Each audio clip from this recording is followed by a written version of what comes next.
হ্যাঁ হ্যাঁ, সকালটা শুরু আইসক্রিম দেওয়া হয়নি, কিন্তু এই যে আম দিয়ে হয়েছিল। এগুলো আমাদের গাছের আম, জানেন তো। ক্যালেন্ডারটি দেখুন কি সুন্দর না, এটি বাবার দোকানের ক্যালেন্ডার। এই আমার উপরে ছোট্ট বাগান, কি সুন্দর এই গাছগুলি না। এই মানি প্ল্যান্টটি ধীরে ধীরে উপরে উঠেছে, সেই জন্য আমি সুতো দিয়ে বেঁধে দিয়েছিলাম, সুতো না দড়ি।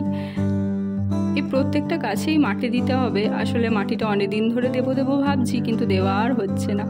এর মধ্যে কিছু গাছ আছে জানেন তো, একজনের কাছ থেকে নিয়েছিলাম, আমার বরেরই বন্ধু হয়, সে আমাকে ভালোবেসে দিয়েছিল।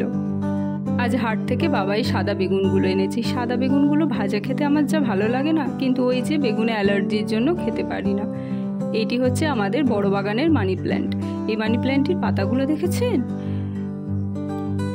জলখাবার আর খাবারের মাঝখানে, মানে দুপুরে খাবারের মাঝখানে আমার একটু খিদে খিদে পায়, কি খাবো তাই না ভেবে একটু সেও ভাজা খেলাম। আজ তাহলে আসি, পরে আবার দেখা হবে অন্য একটি ব্লগে।